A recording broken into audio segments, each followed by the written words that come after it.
Hi, my name's Phil. I like talking about politics, and in this video I like to discuss the confected row over a Gary Lineker tweet, which has now landed the BBC in a mess where it has, if you'll pardon the expression, scored a massive own goal. But first, if you'd like to be notified of daily news and politics, please subscribe to the channel and click the bell notification icon. So I pulled my second video yesterday because it was on this topic. A storm that had been brewing all week, and then 10 minutes before publication, I was getting ready to go out. I saw the news that the BBC had effectively suspended Gary Lineker, and I thought, right, okay, there's all sorts of things going to happen now. I could predict what was going to happen at that point, so I removed the video because I didn't really have time to consider if it should have gone out in its form at the time or not. In the event, I've since thought about it and thought actually it would have been fine regardless. Because although it touched on something that had materially changed, not enough of the video, but it doesn't matter. I didn't have long to decide. I erred on the side of caution. But never mind, the political storm which the BBC have now sailed headlong into is important enough that I'm going to cover it from actually several different angles. There's going to be a few videos. In this video, I'm going to explain what happened, why politicians think Lineker made a strategic error, and how the BBC has landed itself in a real mess due to either corrupt or weak leadership. I'm going to start off by saying something very important to me. I've said it before when discussing the latest BBC failure. I'll say it again when I discuss another aspect of it tomorrow. There are people looking at the way the Tories have systematically taken over and corrupted our state broadcaster and call for it to be defunded. People understandably object to paying a tax, because that's what the licence fee is, it's a tax, in order to fund Tory propaganda. I get that. But it's a mistake to want the BBC defunded. Why? What do you suppose replaces it? Do you think a billionaire socialist is going to buy it up and run it properly? No. If there were billionaire socialists who wanted to run their own media outlets, they'd have launched their own already. Channels such as GB News and Talk TV have done so recently. You know, it will be broken up. It'll be sold off to the same right-wing authoritarian media barons who already control almost all of the news output in the UK. The BBC is a victim. It needs rescuing, not sacrificing, so that the right wing can have almost complete control over the news that people have access to. And people will say, oh, but the Tories already control it now. Yes, but that's not a permanent thing. But if it's defunded, it is. But anyway, that out of the way, let's look at the tweet first, because it's not what the Tory tabloids reported it to be. They keep describing it as, oh, he should be using the word Nazi. Nazi jibe by Lineker. Never used the term at all. After the government launched their plans to break the law again whilst achieving nothing at the same time, in order to throw red meat to their anti-asylum voters, Lineker eventually tweeted the following. There is no huge influx. We take far fewer refugees than other major European countries. This is just an immeasurably cruel policy directed at the most vulnerable people in language that is not dissimilar to that used by Germany in the 30s, and I'm out of order. That is the tweet. There's no attack on any individual. There's no use of the word Nazi. He is bemoaning the policy, presenting facts to do so.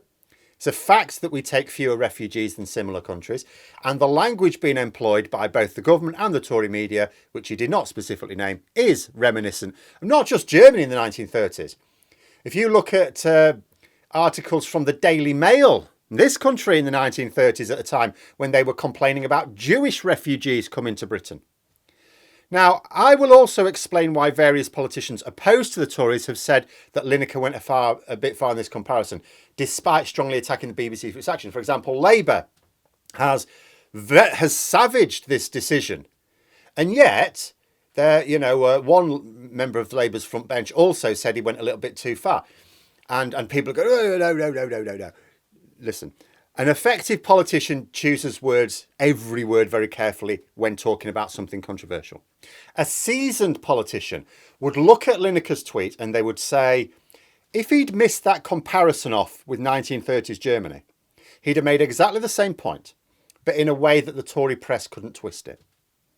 In other words, if they wanted to attack him over it, they'd have had to talk about the policy and the facts mentioned in the tweet. There'd have been no way for them to twist Lineker's words into something he didn't actually say. So please don't give good politicians shit for saying he went too far. All they're doing is making the point that Lineker fell into a bit of a trap. But this isn't criticism of Lineker himself. He's not a politician. He's obviously interested in current affairs, clearly, but not necessarily political strategy. So he doesn't have to think like a politician. He doesn't have to think, do I have to be careful over every word? If a politician made that statement, I would call them foolish.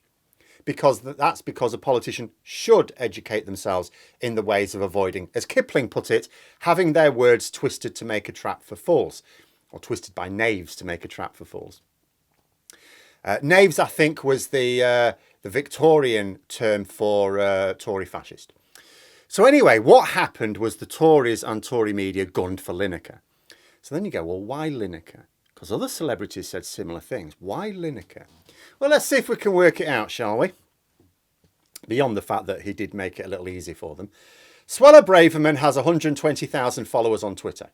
The Conservative Party as an entity has 600,000. Boris Johnson, who's their most famous gobshite, has nearly 5 million. That's a lot of reach. But Gary Lineker has nearly 9 million.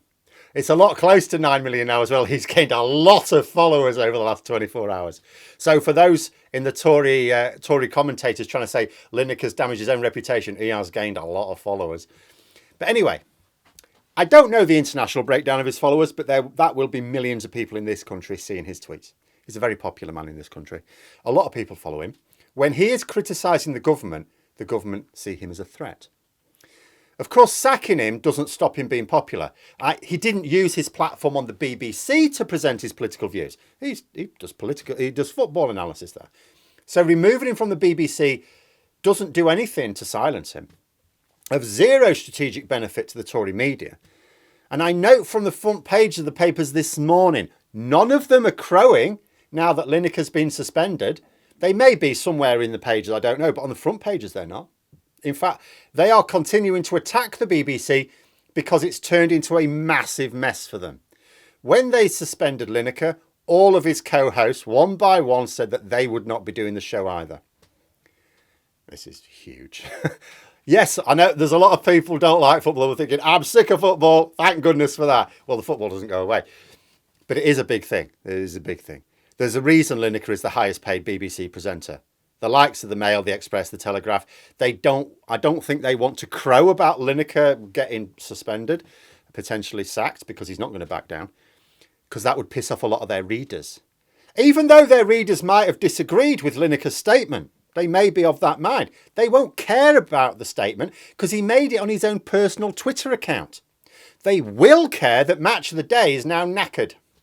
And here is where the BBC made a massive mistake. In fact, they made two. First of all, since the decision yesterday, people have been posting tweets from Alan Sugar, another non-political BBC presenter who has made very, very party political tweets. He has attacked Labour, various figures in Labour, in incredibly strong language for a very long time. Not once has the BBC said, Lord Sugar, mate, you seem to be breaching our guidelines. We're going to have to suspend you if you don't stop. That's because he wasn't attacking the Tories. Even Lineker has attacked Labour in the past. No one made a fuss. Also, the BBC announced on Thursday that no action would be taken over the tweet. So it was done. It was settled. Finished. That's sort of why I did the video yesterday, because it was settled. And why I pulled it when all of a sudden the BBC reversed its position. So taking this action now is a stunningly obvious case of caving into political pressure. Because it's an inconsistent policy and it's a U-turn on their Thursday position. So now if the BBC don't back down and Lineker sues them, they're going to cause themselves huge reputational damage, much more than they have already. And this is another reason the Tory press are happy to report about the embarrassing situation the BBC find themselves in. They're loving this. The BBC are their rivals. The BBC have the widest reach of any news organisation in this country. Those who own the Tory newspapers would love the BBC to be destroyed. When they called for Lineker's sacking, they didn't really care whether he was sacked or not. They see him as a threat, but because of his personal reach, nothing to do with his platform on the BBC. They know he doesn't call the government out on any BBC platform. What they were really doing was trying to damage the BBC through him. And the BBC dutifully took their pistol and shot themselves in the foot with it. It's not going to get these presenters to cave. You know, they're all former top football players. The male ones especially are incredibly wealthy. You get paid a lot of money in the Premier League, I'll tell you that. And even though that was before Lineker's time, he was still a top footballer being paid a fortune, and he's made a fortune at the BBC anyway. All of these people can afford to stand up for the principles. It's not like cowing someone who needs to worry about paying the bills. The BBC are going to have to back down or completely destroy Match of the Day. And then you think to yourself, so the BBC at the moment will have to now be thinking we need an exit strategy here. This has all gone badly wrong. And then you think, or are they? Because I've got a very unpleasant thought. See, people are assuming that the BBC just caved to political pressure and landed themselves in a humiliating mess because they're weak, spineless. But we know that the Tories have been planting their own political activists into senior positions over the years. Even the chair of the BBC himself is someone who was given the position days after arranging an £800,000 loan for Boris Johnson. As clear a political appointment as you could see. So then you think, okay, what if the decision makers want to destroy the BBC's reputation? What if they want it replacing with a purely privatised model?